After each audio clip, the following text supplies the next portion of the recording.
حضرت ابراہیم علیہ السلام اللہ کے جلیل القدر اور مقرب ترین پیغمبروں میں سے ایک ہیں جنہیں خلیل اللہ یعنی اللہ کے دوست کے خطاب سے نوازا گیا۔ حضرت نوح علیہ السلام کے بعد اب علیہ السلام وہ پہلے نبی ہیں جنہیں اللہ پاک نے توحید کی دعوت پھیلانے کے لیے مبعوث فرمایا۔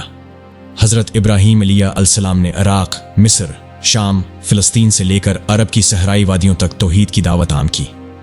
پھر اپنے مشن کی تکمیل کے لیے سرزمین عرب میں اپنے بڑے بیٹے حضرت اسماعیل علیہ السلام، شام و فلسطین میں دوسرے بیٹے حضرت اسحاق علیہ السلام اور مشرقی اردن میں اپنے بھتیجے حضرت لوط علیہ السلام کو مقرر فرمایا۔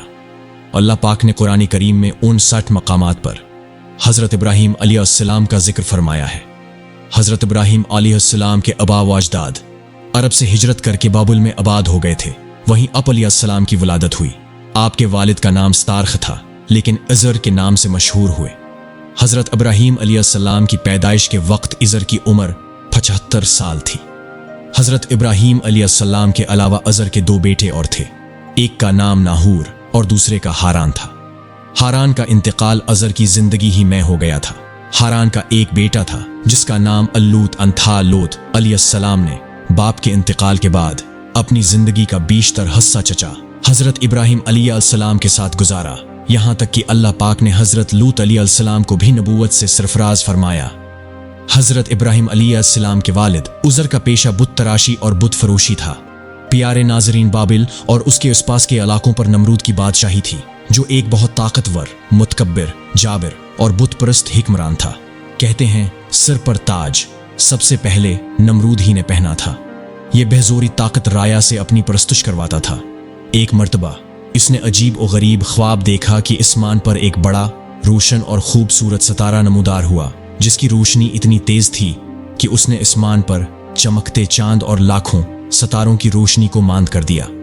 صبح ہوئی تو نمرود نے شہر کے تمام بڑے کاہنوں اور نجومیوں کو دربار میں طلب کر کے اپنا خواب سنایا اور تعبیر مانگی۔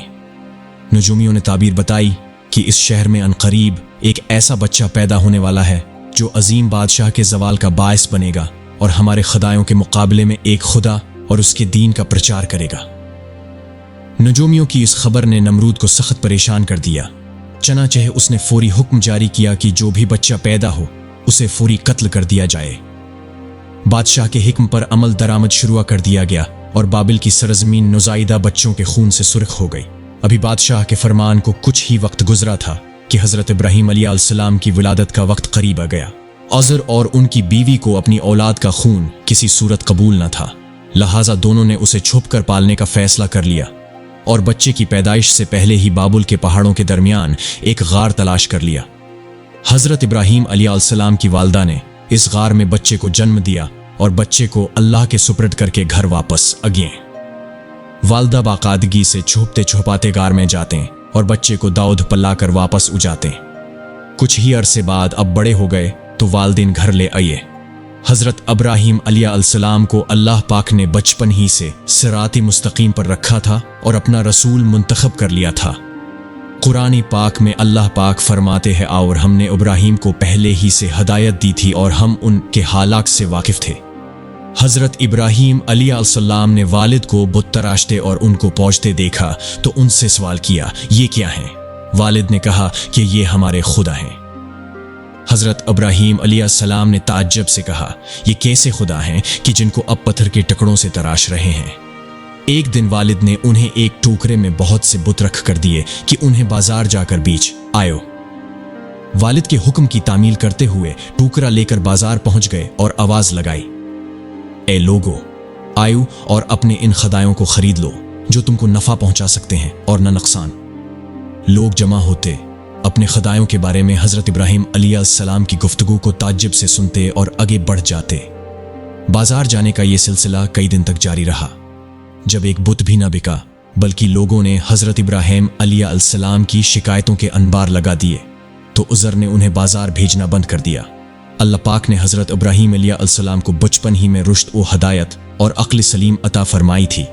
وہ جب چھوٹے تھے تو حیران ہو کر سوچتے تھے کہ اپنے ہاتھوں سے تراشے پتھر کے ٹکڑے ہمارے معبود کیسے ہو سکتے ہیں۔ انہیں اس معبود حقیقی کی تلاش تھی جس نے کل کائنات کو بنایا ہے۔ دن رات اسی جستجو اور فکر میں رہتے फिर अल्लाह पाक ने उन्हें कायनात की कुछ और चीज़ों का भी मुशाहिदा करवाया। कुरान पाक में अरशाद है, और हम इब्राहिम को आसमानों और ज़मीन के अजायबात दिखाने लगे ताकि वो खूब यकीन करने वालों में से हो जाएं। यानी जब रात ने उनको प्रदह तारीकी से ढांप लिया तो आसमान में एक सितारा नजर आया, कहने लगे ये मेरा परवरदिगार है। जब वो गायब हो गया तो कहने लगे कि मुझे गायब हो जाने वाले तो पसंद नहीं। फिर जब चांद को चमकते देखा तो कहने लगे यही मेरा परवरदिगार है। लेकिन जब वो भी छुप गया तो बोल उठे कि अगर मेरा परवरदिगार मुझे सीधा रास्ता नहीं दिखाएगा तो मैं उन लोगों में से हो जाऊंगा जो भटक रहे हैं। फिर जब सुबह सूरज को देखा कि वो आसमान पर जगमगा रहा है तो कहने लगे मेरा परवरदिगार ये है, ये सबसे बड़ा है। मगर जब वो भी गुरूब हो गया तो कहने लगे लोगों, जिन चीजों को तुम अल्लाह का शरीक बनाते हो मैं उनसे बेजार हूं। ये डूबने और गायब होने वाले मेरा रब नहीं हो सकते। वो कोई और ही हस्ती है जिसने इन सबको पैदा किया है, जो कुल कायनात का मालिक और खालिक है। मैंने सबसे यकसू होकर अपनी जात को उसकी तरफ मुतवज्जह कर लिया है जिसने आसमानों और जमीन को पैदा किया है, और मैं मुशरिकों में से नहीं हूं। खिलाती नबूवत से सरफराज होने के बाद हजरत इब्राहीम अलैहिस्सलाम ने सबसे पहले अपने वालिद को तौहीद की दावत दी। इस सिलसिले में उनका अपने वालिद से क्या मुनाजरा हुआ, आसे कुरान पाक की सूरह मरियम में यूं बयान किया गया है, वस आवर, जब इब्राहीमा ने अपने वालिद से कहा कि अब्बा, ऐसी चीजों को क्यों पहुंचते हो जो सुन सकती हैं और ना देख सकती हैं और ना ही आपके कुछ काम हो सकती हैं। अब्बा, मुझे ऐसा इल्म मिला है जो अब को नहीं मिला, तो अब मेरे साथ हो जाइए, मैं आपको सीधी राह पर चला दूंगा।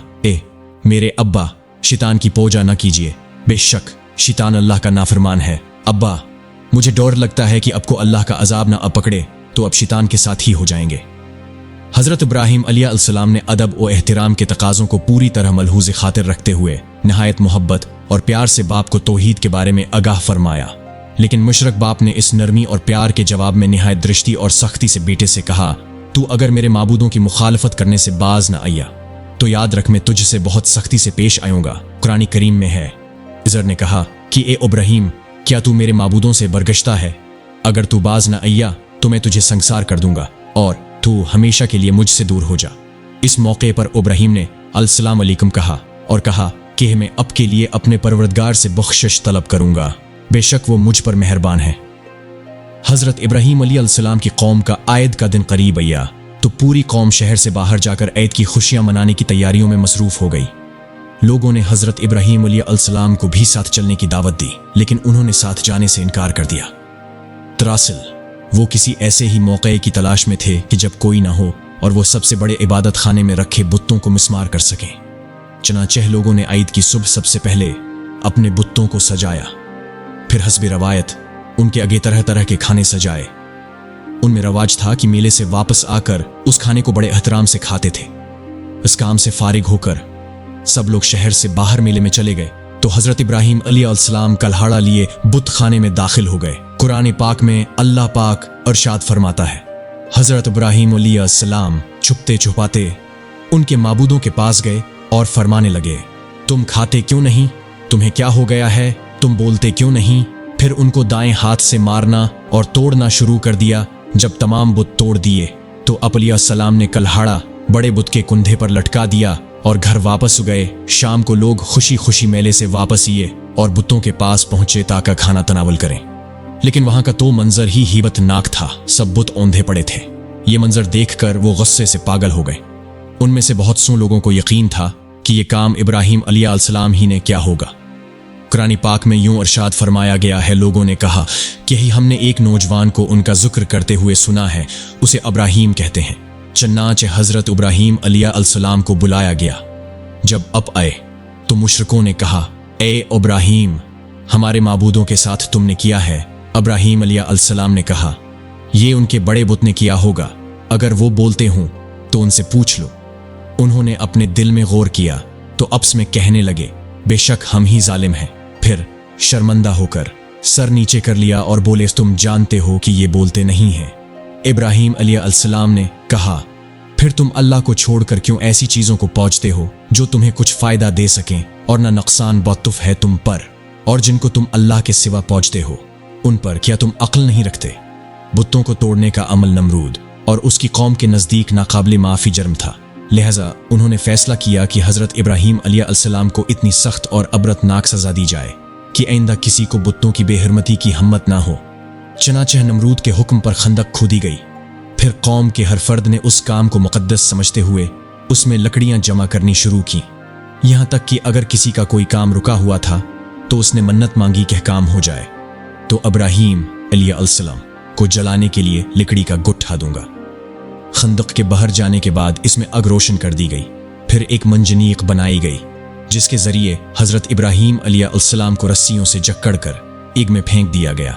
इस मौके पर हज़रत इब्राहीम अलैहिस्सलाम ने कहा, हमें अल्लाह ही काफ़ी है और वही बेहतरीन कारसाज है। हज़रत इब्न अब्बास और सईद बिन जुबैर से मरवी है कि उस वक्त बारिश वाला फरिश्ता इत्तराब और परेशानी के आलम में कह रहा था कि कब मुझे हुक्म मिले और बारिश बरसाऊं, लेकिन अल्लाह का हुक्म बला वास्ते के ज़्यादा तेज़ था, यानी अल्लाह ने खुद ही अग को हुक्म फरमाया। अग गलो गल जार बन गई। कुरान करीम में अरशाद बारी ताली है, हमने कहा ए अग इब्राहीम पर ठंडी और सलामती वाली हो जा। रावितों में आता है कि हज़रत जब्राइल अलैहिस्सलाम हज़रत इब्राहीम अलैहिस्सलाम के साथ थे और अब अलैहिस्सलाम की जबीन अतहर पेशानी से पसीना पूंछ रहे थे और उस पसीने के अलावा उन्हें और कोई तकलीफ नहीं पहुंची। हज़रत अबू हुरैरा रज़ी अल्लाह अन्हु से मरवी है कि हज़रत इब्राहीम अलैहिस्सलाम के वालिद के कहे हुए कलमात में सबसे अच्छे कलमात वो हैं जो उसने अपने बेटे को अग के अंदर देख कर कहे थे, ए इब्राहीम तेरा परवरदिगार बेहतरीन परवरदिगार है।